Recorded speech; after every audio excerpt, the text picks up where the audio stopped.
Hey, what's going on, guys? Indy here with Ultimate 2 Reviews, taking a look at some new socket sets here from Capri Tools. They released a couple of all-new 12-point socket sets, which I thought was kind of interesting because I really want to hear your guys' thoughts in the comments, guys, about 12-point sockets. Do you use them? Do you not use them? I kind of put off making this video for a little while because I was trying to find some 12-point, nuts and bolts here to use them on. I can't really find anything.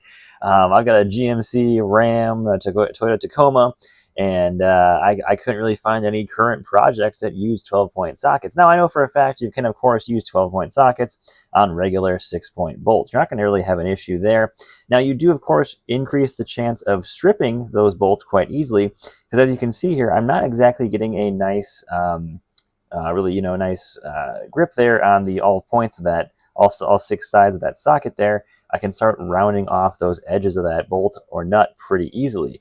Now, of course, you're not always going to do that. You can, of course, get away with using 12 points quite a bit. I did, for a number of years, well before I started even this YouTube channel.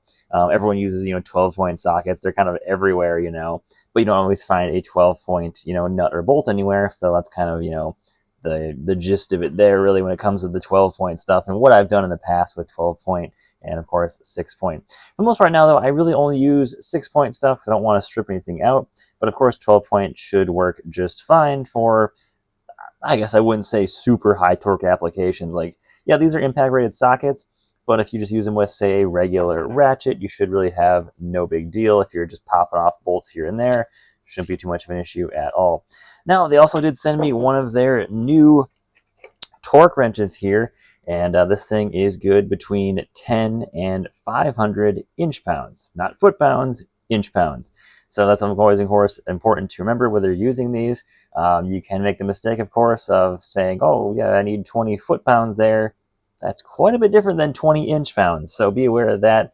I know, of course, those can be confusing whether you're doing engine work, suspension work. Definitely those two are pretty big for making sure you have the right torque specs on stuff, especially anything internal on engine. But man, this new torque wrench is absolutely incredible. This thing looks absolutely amazing. Yes, it is reversible, which is pretty cool. And man, this thing really blew me away the first time I got to take a look at this thing. I've used it a handful of times now. It works really well here. And of course, they give you a lot of instructions here to make sure you set it to 0.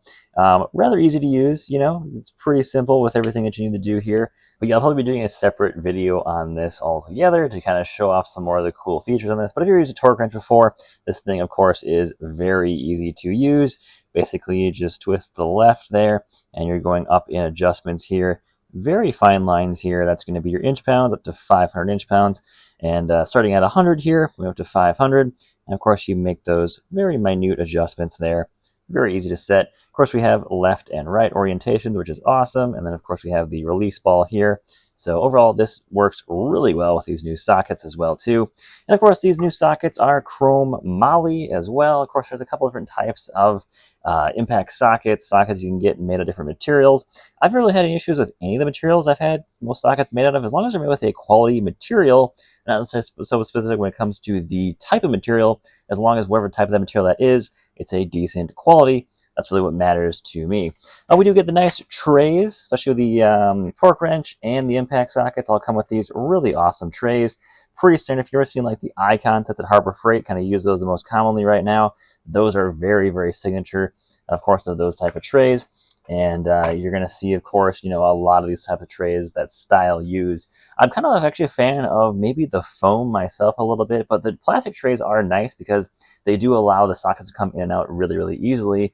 But I like the foam mostly because they're labeled. So if I pull a socket out of here, this isn't labeled. If I start pulling 4 or 5 sockets out of here, I then have to go put these in order. And then, of course, that's how I'm going to get them back in. They're not actually labeled in the different slots here.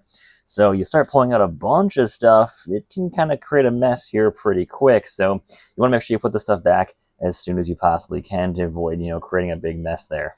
All right, so let's talk about more of the size of these sockets that we have for options here. Of course, we have some SAE ones starting at 5/16. This is, of course, going to be shallow. These are all 3/8 inch drives, all the way up to a full 1-inch drive socket here.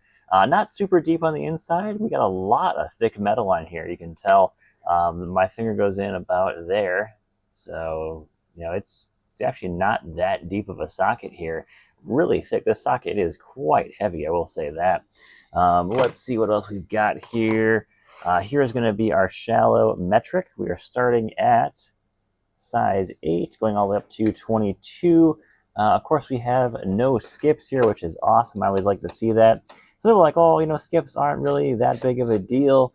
When you start working on crazy different stuff here, you might run into some crazy sizes of sockets. So of course, they're not going to be necessarily common sizes, but when you have those random size sockets, you know, that you need them. That's kind of how it works there.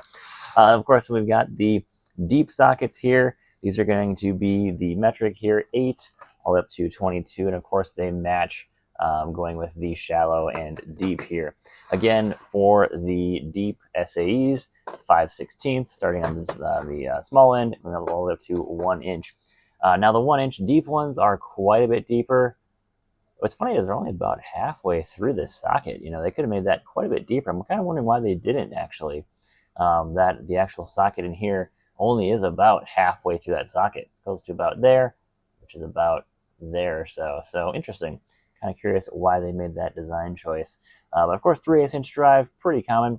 Probably the most common size I use really to date. Most people, you're going to use 3/8 or half-inch drive, depending which one you prefer. I kind of prefer a 3/8 inch drive for the vast majority of the work that I do, kind of DIY at home stuff, of course. And that kind of gets me through everything I need to work on for the most part. If I go to some more high torque stuff, I'm working on, you know, suspension stuff, of course I'm going to go to half-inch drive there for the majority of everything I use then at that point. But again, yeah, I don't really use much SAE, especially SAE that's 12 point, so that's kind of interesting there. Kind of curious why they released a new SAE 12-point stuff. Let me know in the comments, guys. I know there's probably an industry that uses this really, really heavy that I probably am not aware of. So let me know in the comments, guys, on that one. But for me, I don't really use too much SAE, and I really don't use too much 12-point. So I'll be able to use quite a bit of this metric stuff in 12-point. That shouldn't be too big of a deal. But yeah, the SAE, not a huge use of it. I don't really find a lot of SAE stuff myself. So, but again, you know, Capri tools, this stuff is quite affordable. So a lot of these sets are well within the $50-ish range, which is pretty cool. And of course, they're coming out with some really awesome value-oriented stuff. I really love that new torque wrench. I think it looks so sick. It looks really awesome. I like how they're focusing not just on the usability of the tool, but also, you know, what makes it tick and how well it looks too. That black and blue, that looks so cool. Design of this thing looks really nice. It feels really heavy in the hand. I like that feel to it. And I think this is going to be overall a great tool, great addition to kind of my workshop here. So guys, leave a couple links in the description. You want to check out these tools from Capri Tools, guys. And thanks for watching, guys. Take care, have a great day, and stay safe out there.